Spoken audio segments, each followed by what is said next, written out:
modern Irish society is rich in cultural and ethnic diversity. Respect for such diversity reinforces social and cultural inclusion. The story of Irish travellers is our story also. Yet they continue to be one of the most marginalised and disadvantaged groups living on the periphery of Irish society. The relationship between settled people and the travellers could be seen as society's anxiety around and resistance to difference. Kildare County Library Services offered Pictureógs as a culturally engaging, holistic model that nourishes and supports a sense of self-identity, self-learning, growth and acceptance. A band of old tinkers we happened to meet. There was some from Kilkenny and more from Kildare, more from Ballyhound instead of ill knows where.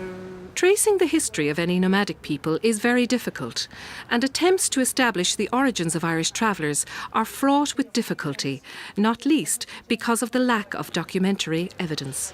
Theirs is an oral culture. There was Radigans, Quilligans, Cases and Bells.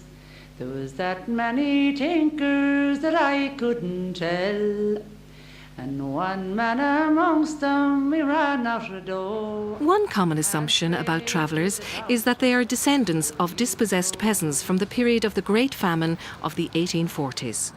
Another theory is that travellers date back to the mid-17th century, the time of Cromwell's resettlement policy. It is also contended that metalworking is one of the oldest traditions of travellers, and that the word tinker is derived from the sound of the hammer striking metal. The settled people want a bucket made. They said to the father, "Will you make me a bucket out of this?" Well, he said, "Yeah, I will." That's all you had now of a copper boiler, like. Yeah, just the shavings left after it. Tinkler, or tinker, began to appear in records as a trade or surname in the 12th century, again pointing to their long history in Irish society. The traveller way of life was intimately connected with rural agricultural life and practices. Travellers who went to school up until the 1960s describe how they and settled children would attend seasonally because they were all involved in the cycle of sowing, tending and harvesting of crops and a whole array of work on the land, resulting in travellers remaining in one place for long periods of time. Traditional farming practices were changing, however, with a shift away from agriculture to industry and services. Travellers moved to towns, and we see the emergence of large halting sites often hidden from public view by large boulders and mounds of earth. The loss of key roles in rural life is reflected in the Commission on Itinerancy report of 1963, where travellers are referred to as an itinerant problem. The report focuses on resettlement and absorption into mainstream society as a solution to this perceived problem. The same report saw no value or need for any special study on the origins of the itinerant population of this country, and found that travellers did not constitute a separate ethnic group. Claims to ethnicity by travellers have prompted intense debate in recent years, with a much more active traveller advocacy arguing for respect, recognition and equality. It is contended that Irish travellers constitute a distinct culture within Irish society, sharing a specific set of values and mores which include patriarchy and extended family, fluid and flexible work practices, rituals around marriage and death, and nomadism. The way it is with this tent, you make it with a wattle, and there's 12 wattles and a rigging board, and you put a canvas cover over it. You put a bit of straw under yourself, and you put it in a place where you won't get wet, like, you know what I mean? 14 or 15 in a house raised in one of them. Yeah. That time. Yeah. There'd be a tent with 4 or 5 hazel bottles and a cover over it. Fire light, maybe that time we might have 2 tents. My father and mother just lying one, we was lying the other when we were all young. Maybe 9 or 10 was one tent. Yeah. Lying top one, another never. Keep yourself warm. One way to keep warm, yeah. Yeah, that time. Significantly, the travellers have a distinctive language. The travellers around with settled people, and if they don't want the settled people to know what they're talking about, they'll speak, they can't, like. The way that they can speak to their own families about what they're speaking about, and that the settled people don't know what they're speaking about, you know what I mean? We pick it up from, like, the boys there now. When we'd be small, we would pick it up from the boys talking at the fire and stuff. So horses is just That's all they call it, is a curry, a horse. And a horse will get out, you'll have to go to the tober again. Or to the pound. A fiend come like, say, stall the fiend in Asha. The curry's out in the road, tober, do you know what I mean?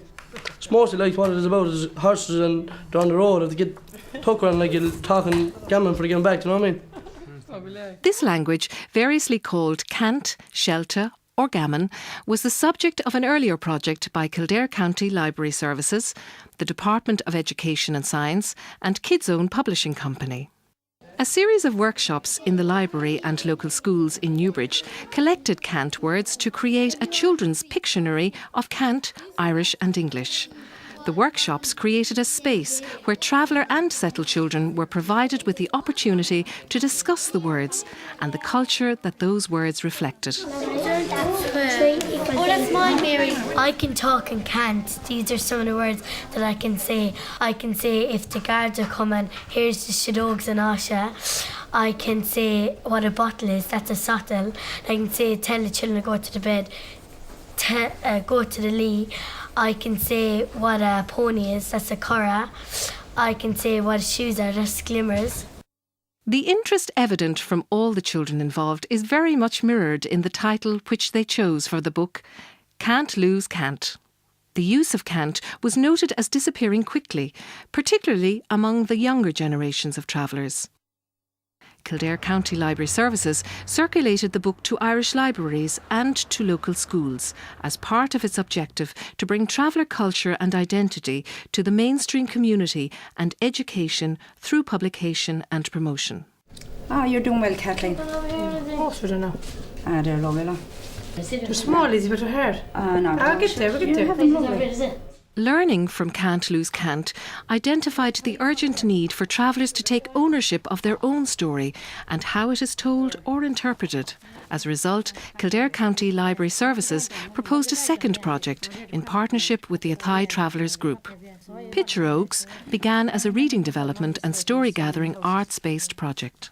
I am a qualified facilitator employed by Kildare County Library Service. There were 7 men and 5 women who came together to do this project.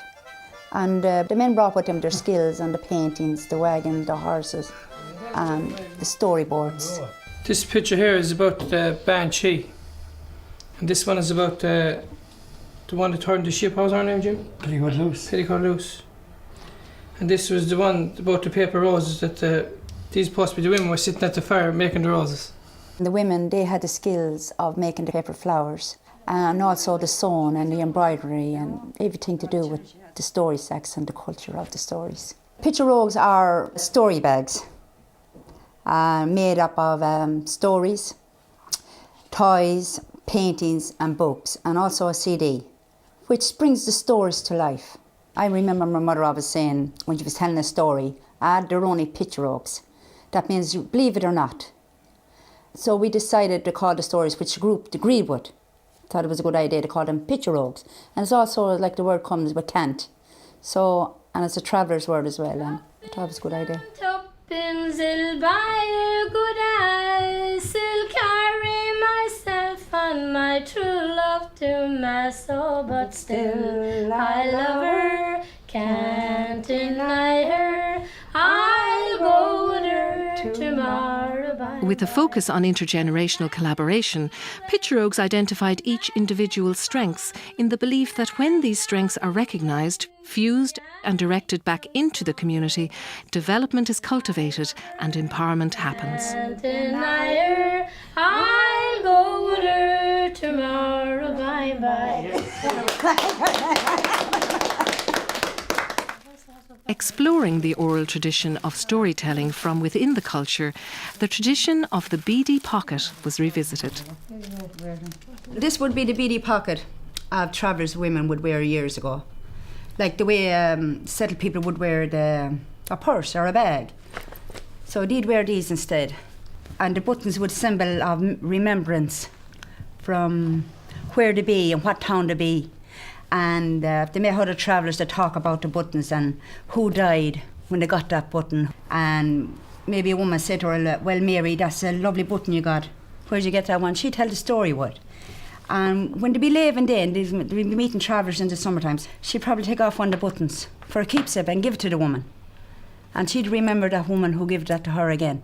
But she'll always have something to remind her of a town, of a place, like little mementos, the way tourists come back to Ireland and to pick souvenirs. Well, these was the Travellers' souvenirs. And along with the flowers in that, you can see the embroidery. And they draw, they sew everything. Wear them to the side. My mommy lost them, she used to wear them to the front. This is a bit big now, but they used to be smaller than this now. I remember my mother wear them down there. Grand. In the pocket would be everything.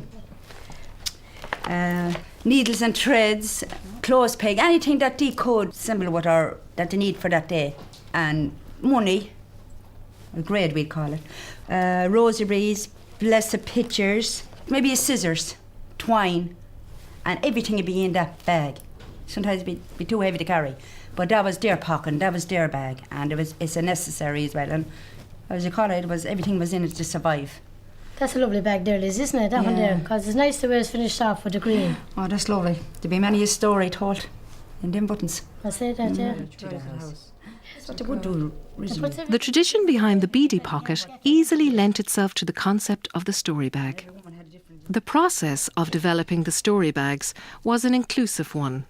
All stories, ideas, props and materials come directly from the group.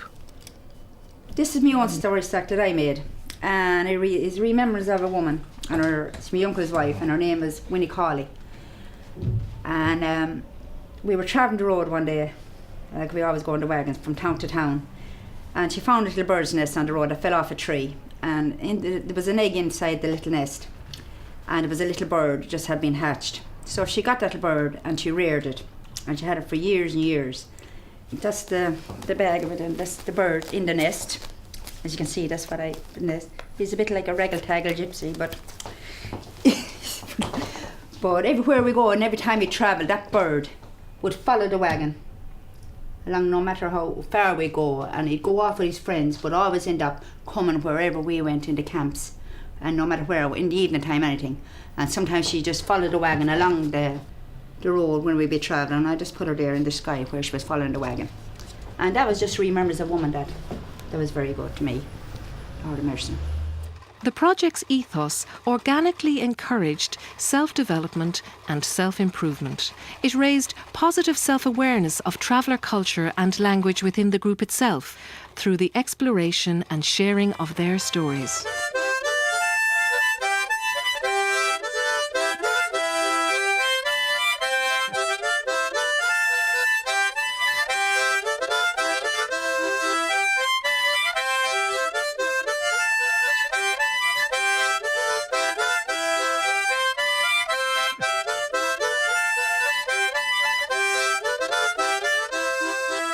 Campfire was very important, yeah. That's why I heard the old songs that time from the old people, my father and all my uncles and all that, you know, they'd have all good old songs, all the real old songs, you know. That's where it all came from. But we missed that in a big way now, you know. We still go back to the roadside, our pride and joy. But it's just gone a time now you won't be left on the roadside, you know. That's the only thing it's about now. But they were the best times of the lot.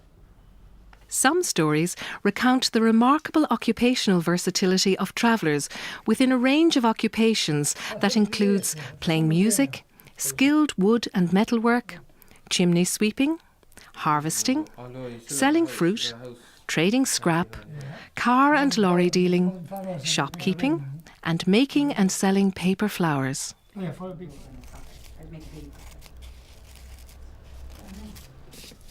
Well, she used to, I remember my mother making those now at the campfire. When I was growing up, like, I used to watch her making them.